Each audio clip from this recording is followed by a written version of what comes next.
হয় নিশ্চয় দাদা বৰ্তমান জাতি মাটি ভেটি আৰু খিলঞ্জীয়াৰ এই চৰকাৰখনে আজি আমাৰ মিচিং জনজাতিৰ ভূমিপুত্ৰ খিলঞ্জীয়া মিচিং জনজাতিৰ সেই স্বায়ত্তশাসিত পৰিষদখনৰ যি নিৰ্বাচন সেই নিৰ্বাচনকে পাতিবলৈ সক্ষম হোৱা নাই। ইয়াৰ মূল কাৰণটোৱে হৈছে আমাৰ মিচিং জাতিক প্ৰতিনিধিত্ব কৰা ৰণোজ পেগু, ভুৱন পেগু আৰু পৰমানন্দ চাইঙীয়াৰ নেতৃত্বত আৰু এই অসম চৰকাৰৰ সহযোগত আমাৰ মিচিং জাতিটোৰ যি উন্নয়ন সেই উন্নয়ন স্থবিৰ কৰাৰ এটা পৰিকল্পনা তেওঁলোকে ৰচনা কৰিছে। কাৰণটো হ'ল আজি এই আমাৰ যি কাউন্সিল বৰ্তমানৰ কাউন্সিল চলি আছিল তেওঁলোকৰ ম্যাদ 2024 চনৰ 10 ফেব্ৰুৱাৰী তাৰিখে উকলি গৈছে। তেওঁলোকে আকৌ পুনৰবাৰ ছমাহৰ কাৰণে তেওঁলোকে ম্যাদ বঢ়াই লৈছিলে। তাৰপিছতো সেই ছমাহ শেষ হোৱাৰ পিছত আকৌ ছমাহ ম্যাদ বঢ়াই ল'লে। এই ম্যাদ বঢ়োৱাৰ পিছত আৰু কেইদিনমান আগত আমাৰ এটা নটিচ ওলাইছে, যিটো নটিচত আকৌ পুৰণা সেই মানুহখিনিকেই আমাৰ জাতিটোক লুটিপুটি খাবৰ কাৰণে আকৌ নিয়োজিত কৰিছে। আজি আপোনালোকে যদি যায় আমাৰ মিচিং গাঁও এৰিয়াবিলাকত, বিশেষকৈ মোৰ ওচৰৰ এৰিয়াখিনি মই কৈছোঁ, মোৰ গাঁওখনৰ কথাও মই ক'ম। মোৰ গাঁওখনত এটা ৰংগমঞ্চ বনালে অট'নমাছ কাউন্সিলৰ ফালৰ পৰা, তাৰ বাহিৰে একো নাই। আৰু মোৰ ওচৰৰে পূব তেলাহী, লুইত খাবলো, আপুনি য'তেই নাযাওক লাগে, আমাৰ মিচিং এৰিয়া য'তেই নাযাওক লাগে, তেওঁলোকে অকল এটা ৰংগমঞ্চ আৰু আমাৰ মৰং উকুমৰ বাহিৰে আমাৰ স্বাস্থ্য, যোগাযোগ, ৰাস্তা পদূলি কিবাকিবি একো কথাই চিন্তা কৰা নাই।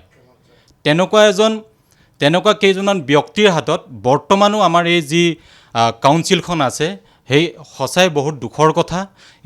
তেওঁলোকে পৰমানন্দ চাইঙীয়া নেতৃত্বত যি আমাৰ মিচিং জাতিক লুটাৰ পৰিকল্পনা কৰিছে সেই পৰিকল্পনা আমি তীব্ৰ বিৰোধিতা কৰিছোঁ। হয় নিশ্চয় বৰ্তমান যিকেইজন ব্যক্তি বা আমাৰ গণশক্তি আৰু বিজেপিৰ মাজত যি সম্পৰ্ক তেওঁলোকৰ মিত্ৰতাৰ সম্পৰ্ক বজাই ৰাখিছিলে সেই সম্পৰ্ক পঞ্চায়ত ইলেকশ্যনত ফাট মেলা আমি দেখিবলৈ পাইছিলোঁ আমাৰ গাঁও অঞ্চলবিলাকত। তেওঁলোকে গণশক্তি আৰু বিজেপিৰ দুটা পাৰ্টিৰ দুটা কেণ্ডিডেট ওলোৱা আমি দেখিবলৈ পাইছিলোঁ। ঠিক এতিয়া যদি নিৰ্বাচন পতা হয় অট'নমাছ কাউন্সিলৰ, তেতিয়াও সেই যুদ্ধখন পুনৰ আৰম্ভ হ'ব, যিখন যুদ্ধ পঞ্চায়ত ইলেকশ্যনত হৈছিলে।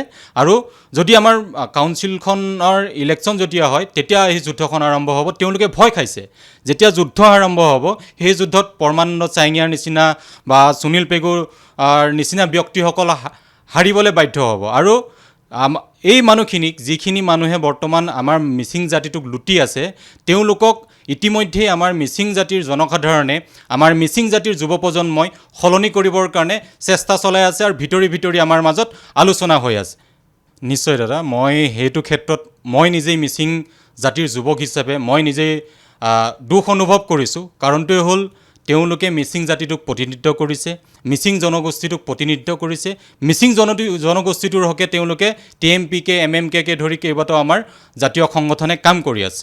কিন্তু আজি ইলেকশ্যন নাপাতো বুলি যেতিয়া চৰকাৰে নটিফিকেশ্যন উলিয়াইছে, তাত তেওঁলোকে বিৰোধিতা কৰিবলৈ ৰাস্তালৈ তেওঁলোকে অহা নাই।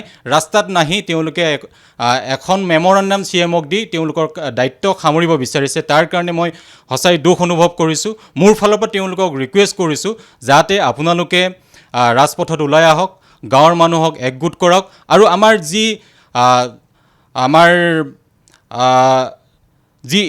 নিৰ্বাচন পাতিব লাগে, আমাৰ যি কাউন্সিলৰ ইলেকশ্যন পাতিব লাগে, সেই নিৰ্বাচনটোৰ কাৰণে আপোনালোকে জোৰ দিয়ক। নিশ্চয় দাদা, তেওঁলোকে ইতিমধ্যেতো আমাৰ জাতীয় নায়ক বা জাতিক লৈ তেওঁলোকে ৰাজনীতি কৰি আজি ৰণোজ পেগু, ভুৱন পেগু বিক্ৰী হৈ গ'ল বিজেপিৰ হাতত। আজি গণশক্তি বুলিবলৈ আমাৰ দুজন MLA আগতে আছিলে, বৰ্তমান সময়ত আমাৰ শূন্য। তেওঁলোকে এই বিজেপি চৰকাৰখনে যিবিলাক আমাৰ ক্ষুদ্ৰ ৰাজনীতিক দল তেওঁলোকক শেষ কৰাৰ যি পৰিকল্পনা বা শেষ কৰিব যি বিচাৰিছে তাৰো আমি বিৰোধিতা কৰিছোঁ। আৰু তেওঁলোকে আমাৰ জনগোষ্ঠীৰ উন্নয়নৰ কাৰণে যিবিলাক টকা আহে সেই টকাবিলাক তেওঁলোকৰ পকেট গৰম কৰি অট্টালিকা বনায় বা নিৰ্বাচন খেলিবৰ কাৰণে তেওঁলোকে ব্যৱহাৰ কৰে। সঁচাই সেইটো সঁচা কথা, মিছা কথা নহয়। আজি আপোনালোকে আমাৰ মিচিং গাঁও এৰিয়াবিলাকত যাব, গৰাখহনীয়াৰ তাত প্ৰভাৱ আছে। গৰাখহনীয়াই বহু পৰিয়ালক ইতিমধ্যে শেষ কৰি পেলাইছে, ভূমিহীন হৈ গৈছে। আমি আজি ভূমিপুত্ৰ খিলঞ্জীয়া হিচাপে চিনাকি দিওঁ, কিন্তু আমি ভূমিহীন পুত্ৰ হিচাপে জীয়াই থাকিবলগীয়া এক পৰিৱেশৰ সৃষ্টি হৈ আছে। আপুনি যাব আমাৰ সেই পূব তেলাহী অঞ্চলত, আমাৰ গাঁওখনতেই ৩-৪ ঘৰৰ বাহিৰে বাকী কাৰোৰ নামত ম্যাদী পট্টাৰ মাটি নাই, কিন্তু আজি আমি ভূমিপুত্ৰ হিচাপে চিনাকি দি অসমত জীৱন নিৰ্বাহ কৰি আছোঁ। আমাৰ আটাইতকৈ ভূমিহীন মানুহে হৈছে আমাৰ খিলঞ্জীয়া ভূমিপুত্ৰ মিচিং মানুহখিনি। আজি সেই সমস্যাসমূহৰ হকে মাত মাতিবলৈ আমাৰ ৰণোজ পেগু, ভুৱন পেগুহঁতৰ নিচিনা ব্যক্তিসকলৰ কোনো ইচ্ছা নাই। তেওঁলোকে অকল আমাৰ জাতিটোৰ নাম লৈ ৰাজনীতি কৰিবহে জানে, অকল ৰাজনীতি কৰিবলৈহে তেওঁলোকে শিকিলে। যিকোনো খবৰৰ বাবে যোগাযোগ কৰক 7099017330 লগতে 7099017110 নম্বৰত।